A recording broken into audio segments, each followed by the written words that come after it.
লম্ব বৃত্তাকার চোঙ করছিলাম, এবারে হচ্ছে 16টা। হ্যাঁ, ফায়ার ব্রিগেডের কোনো একটি দল একটি জল ভর্তি লম্ব বৃত্তাকার ট্যাঙ্কারে জল 2 সেমি দৈর্ঘ্যের ব্যাসে 3টি হোস পাইপ দিয়ে মিনিটে 420 মিটার বেগে ঢেলে 40 মিনিটে আগুন নেভালো। যদি ট্যাঙ্কারটির ব্যাসের দৈর্ঘ্য 2.8 মিটার এবং দৈর্ঘ্য 6 মিটার হয় তবে আগুন নেভাতে কত জল খরচ হয়েছে আর ট্যাঙ্কারে কত জল রয়েছে নির্ণয় করি। আচ্ছা, 16 অঙ্কটা কেমন? 16 অঙ্কটা বলেছে, তাহলে আমি প্রথমে ট্যাঙ্কারের আয়তনটা বের করি, তাহলে কতটা জল ছিল আগে বের করতে পারবো। তাহলে ট্যাঙ্কারের ব্যাস বলেছে 2.8 মিটার। হ্যাঁ, ট্যাঙ্কারের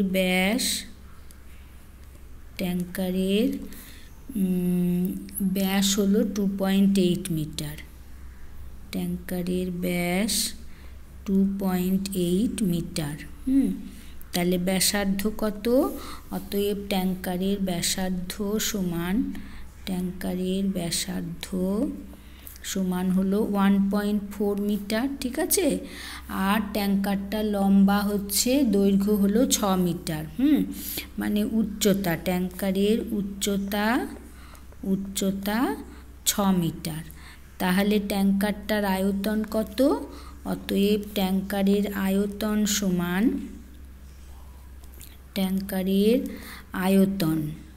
আয়তন বার করলে কি পাবো? যে ট্যাঙ্কারের মধ্যে কতটা তাহলে জল আছে। কেমন? ট্যাঙ্কারের আয়তন হলো কত?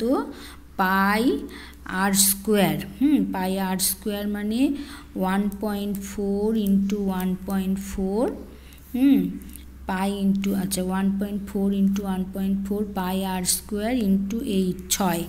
এটা এত ঘনমিটার। হ্যাঁ, ট্যাঙ্কারের আয়তনটা হলো এত ঘনমিটার। ইজ ইকুয়াল টু এটা বার করি, এটা পাই মানে 22-এর 7 করলাম ইন্টু 14-10 ইন্টু 14-10 ইন্টু 6, এত ঘনমিটার। আচ্ছা, এবারে হচ্ছে গিয়ে সমান এটা বের করি। 7 হলো 2 হলো এখানে 2 দিয়ে এখানে 5, আর এখানে 2 দিয়ে 11, এখানে 5। আচ্ছা, তাহলে হলো গিয়ে 6 11 66, 5 5 25, তাহলে হলো 11 গুণিত 14 গুণিত 6/25 এত ঘনমিটার। এবারে 1 ঘনমিটার মানে হলো 1 ঘনমিটার মানে 1 কিলোলিটার। 1 ঘনমিটার এত ঘনমিটার মানে হলো 1 কিলোলিটার, তার মানে সমান এত কিলোলিটার, সমান 11 গুণিত 14 গুণিত 6/25 এত কিলোলিটার। কেমন?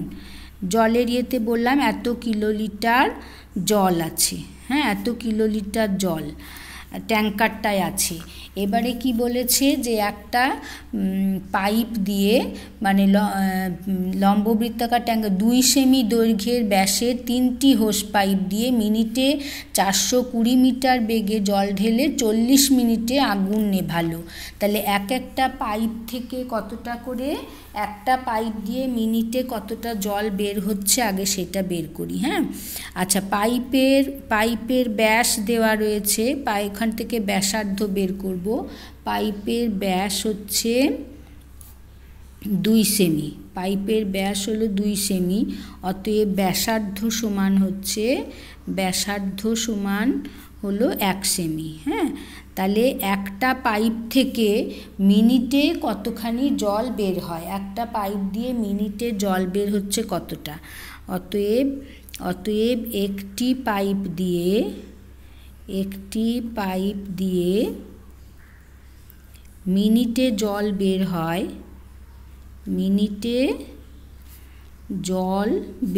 কতটা জল বের হবে? একটা পাইপ দিয়ে মিনিটে জল বের হয় পাই ইন্টু আর স্কোয়ার ইন্টু এইচ। হ্যাঁ, পাই আর স্কোয়ার ইন্টু এইচ, এখানে এইচটা কত 420 মিটার আছে। তাহলে পাই ইন্টু আর স্কোয়ার মানে 1 স্কোয়ার হলো, এইচ মানে হলো 420 মিটার। 420 মিটার, এটাকে সেন্টিমিটার করি। 420 মিটার হলো, এইটা তো সেন্টিমিটারে আছে। আচ্ছা, তাহলে এটাকেও সেন্টিমিটারে করি, ইন্টু 100, এত ঘন সেন্টিমিটার, এত ঘন সেমি। কেমন? তার মানে ইজ ইকুয়াল টু 22/7 গুণিত 420 ইন্টু 100, এত ঘন সেমি। তার মানে হচ্ছে 6 × 7 = 42, এটা 6, 6 0, তাহলে হলো 6 × 2 = 12, 2 হাতে 1, 6 × 2 = 12, 13, এটার পরে 3টে 0, এত ঘন সেমি। এত ঘন সেমি, একটা পাইপ দিয়ে জল বের হচ্ছে, এত ঘন সেমি। এবারে তার মানে হলো 1 ঘনমিটার মানে হলো 1 কিলোলিটার। এবারে সমান হলো ঘন সেমি কিলো হেক্টোডেকামিটার ডেসি, তার মানে সমান 132 ঘন ডেসিমিটার। ঘন ডেসিমিটার, 10 ঘর ঘন ডেসিমিটার, বুঝতে পেরেছি? ঘন সেন্টিমিটার থেকে ডেসিমিটারে যেতে গেলে 10 দিয়ে ভাগ, আবার ঘন ডেসিমিটার মানে 3টে 10 দিয়ে ভাগ, তাহলে 3টে 10 কেটে গেল, এত ঘন ডেসিমিটার। এবারে 1 ঘন ডেসিমিটার মানে হলো 1 লিটার। 1 লিটার তার মানে 132 লিটার। 132 লিটার। এবারে এইটা জানতে হবে, যেহেতু 1 ঘন ডেসিমিটার সমান 1 লিটার। 1 লিটার। এবারে একটা পাইপ দিয়ে মিনিটে জল বের হচ্ছে 132 লিটার। অতএব 3টে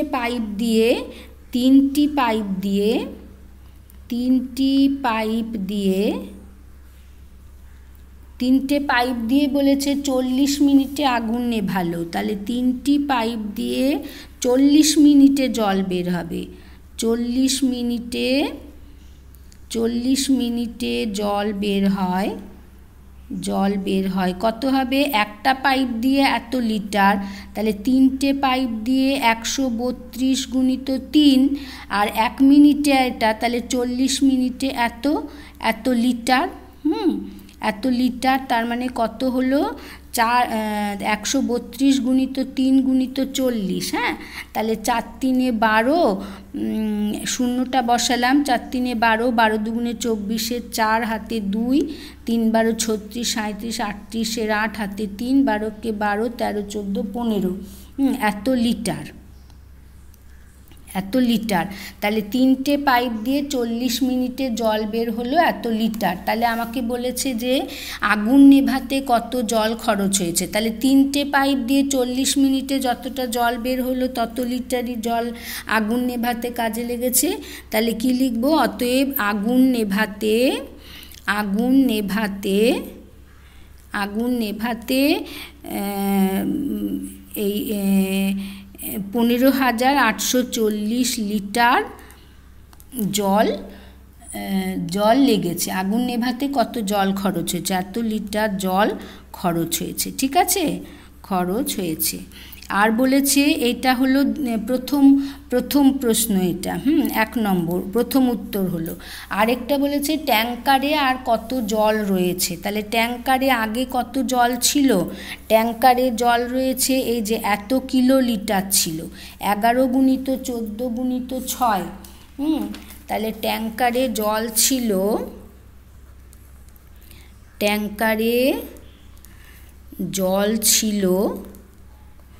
ছিল কত বলেছে? কত? 11 গুণিত 14 গুণিত 6 বাই 25। 11 গুণিত 14 গুণিত 6 বাই 25 এত কিলোলিটার ছিল। তাহলে এখানে যদি লিটারে আনি তাহলে এটাকে 1000 দিয়ে গুণ করব। 1000 দিয়ে গুণ করলে এত লিটার। এত লিটার জল ছিল, তার মধ্যে খরচ হলো কতটা বের করব। এটা হলো 4 × 25 = 100, 4 0 40, হ্যাঁ। তাহলে এটা কত হলো? 11 গুণিত 14 গুণিত 6,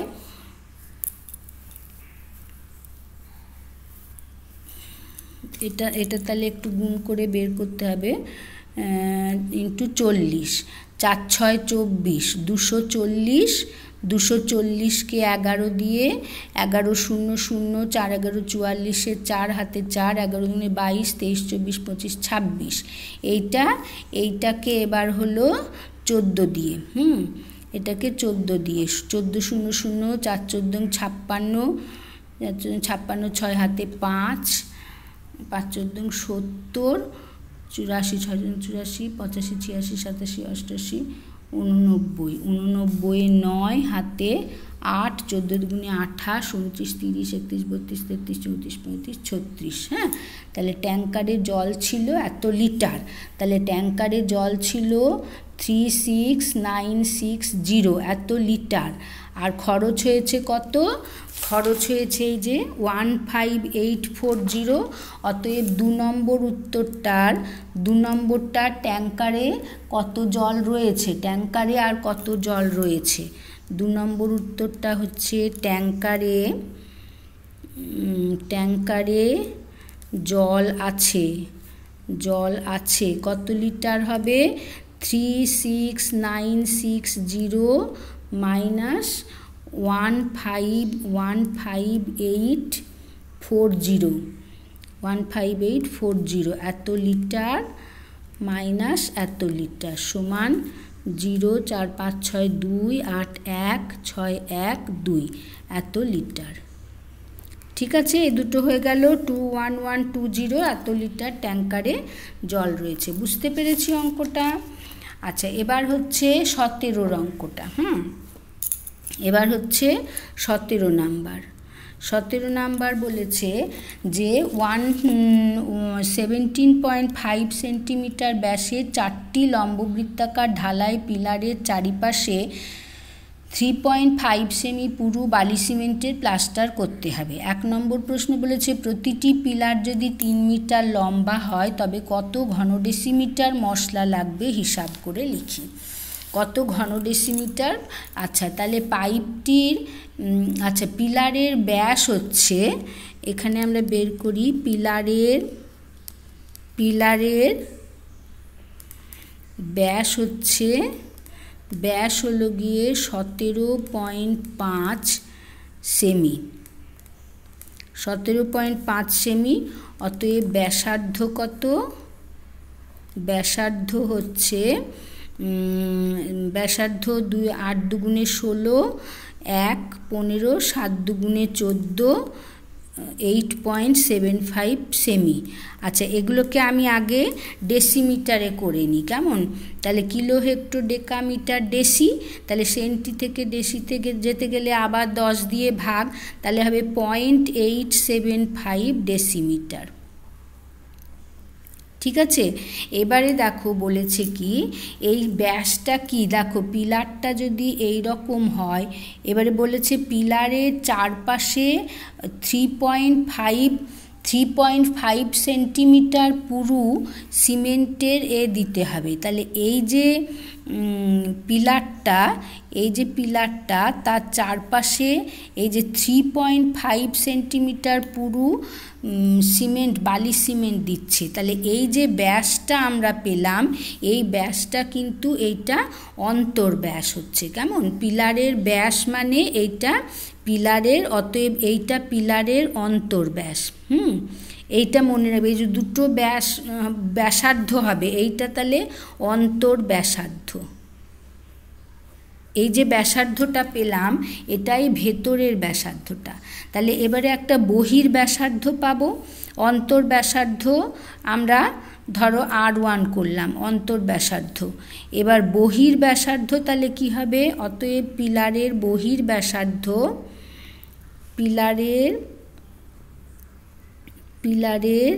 বহির ব্যাসার্ধ সমান, বহির ব্যাসার্ধ কত হবে? এইটার সঙ্গে এই 3.5 সেমি যোগ হবে। আচ্ছা, পুরু কত?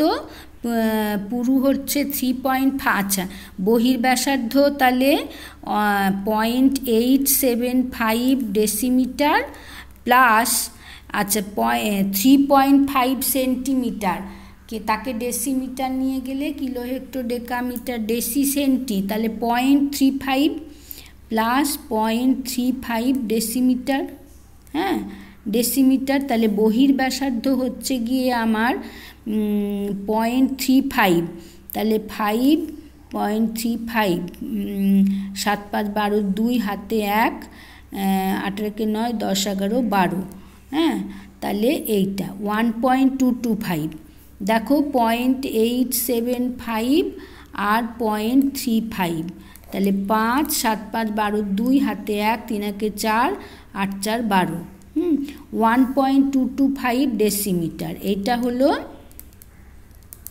এইটা হলো গিয়ে বহির ব্যাসার্ধ।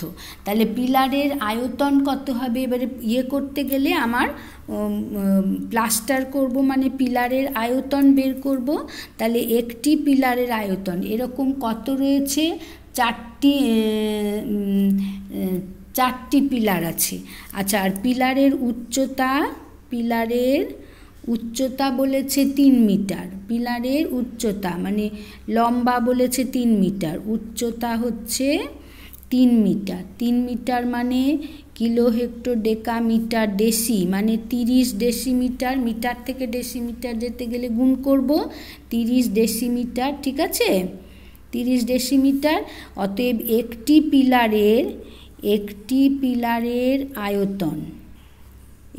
পিলারের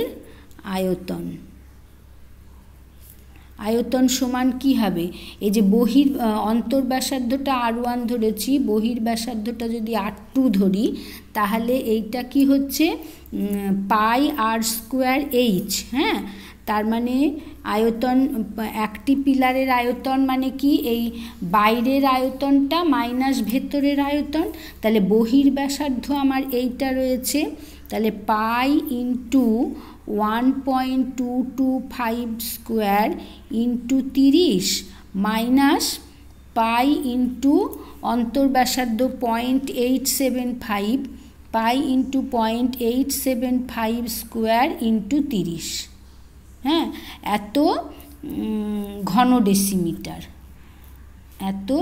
ডেসিমিটার, আচ্ছা এটা একটু নিচে ঠিক করে লিখি কেমন, তার মানে একটা পিলারের আয়তন সমান, দেখো পাই ইন্টু 30 কমন নিলাম, পাই ইন্টু 30 আমি কমন নিলাম, তাহলে আমার থাকলো হচ্ছে 1.225 স্কোয়ার মাইনাস 0.875 স্কোয়ার, এত ঘন ডেসিমিটার, ঠিক আছে একটা পিলারের আয়তন এত ঘন ডেসিমিটার। তাহলে সমান 22/7 ইন্টু 30 ইন্টু এটা a square minus b square করবো মানে a plus b into a minus b, 1.225 plus 0.875 এটা ইন্টু 1.225 মাইনাস 0.875, এত ঘন ডেসিমিটার, ঘন ডেসিমিটার। একটা পিলারের আয়তন এরকম 4টে পিলার বলেছে, তাহলে হলো গিয়ে 22/7 ইন্টু 30 ইন্টু এটা যোগ, তাহলে 5 5 10 0 হাতে 1, 7 একে 8 2 10 0 হাতে 1, 18 একে 9 10 11 1 হাতে 1 2, হ্যাঁ 5 5 10 0 হাতে 1, 7 একে 8 2 10 0 হাতে 1, 18 একে 9 10 11 1, 1 একে 2, তাহলে এই দুটো শূন্য কেটে গেল, তাহলে এটা হলো প্লাস ইন্টু মাইনাস হচ্ছে 0 7 5 দিলে 12 হাতে 1, 18 একে 9 10 11 12 3 দিলে হাতে 1, এইটা এত ঘন ডেসিমিটার হলো। তাহলে আমরা এবারে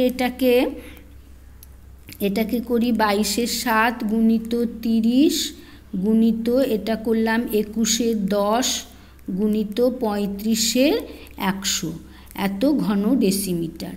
একটা পিলারের আয়তন হলো এত ঘন ডেসিমিটার, কেমন, তাহলে এটা কাটাকুটি করি, এটা 7 দিয়ে 7 3 21 আর এখানে এই শূন্য কেটে গেল, 5 দিয়ে 5 সাথে 35, 5 20 100, হ্যাঁ, আর এটা হলো গিয়ে 2 দিয়ে এটা 11, 2 দিয়ে এখানে 10, তাহলে আমার কত থাকলো, এখানে 7 আছে না, 7 আছে, এখানে 3, 3 ত্রিক্ষে 9, 9 সাথে 63, 63কে 11 দিয়ে, 63কে 11 দিয়ে, 3 11 33, 3 হাতে 3, 6 11 66, 67, 68, 69, এত 10, এত ঘন ডেসিমিটার,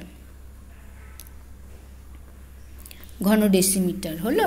তাহলে হলো গিয়ে এইটা একটা পিলারের আয়তন। এরকম কটা পিলার বলেছে, 4টে পিলার, এটা ঠিক হলো তো, 3 ত্রিক্ষে 9, 9 সাথে 63, 63 গুণিত 11, 3 11 33, 3 হাতে 3, 6 11 66, আচ্ছা, তাহলে অতএব 4টি পিলারের আয়তন, 4টি পিলারের আয়তন, 4টি পিলারের আয়তন কত, 4টি পিলারের আয়তন সমান 4 গুণিত 693 10, এত ঘন ডেসিমিটার।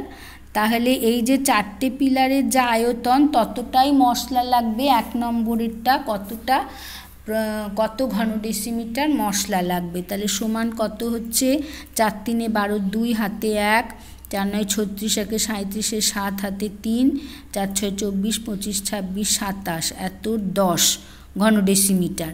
তার মানে অতএব 1 নম্বরেরটা কত ঘন ডেসিমিটার মশলা লাগবে। তাহলে 1-এর উত্তরটা হলো, তাহলে পিলারগুলোকে প্লাস্টার করতে 277.2 এত ঘন ডেসিমিটার মশলা লাগবে, এত ঘন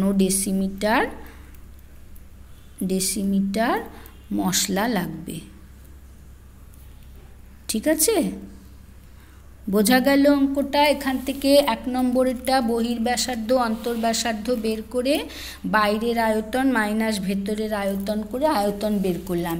এবারে 2 নম্বরে বলেছে যদি প্লাস্টারের মশলা তৈরি করতে যদি 4:1 অনুপাতে বালি ও সিমেন্ট মেশাতে হয় তবে কত ঘন ডেসিমিটার সিমেন্টের প্রয়োজন হবে হিসাব করে লিখি।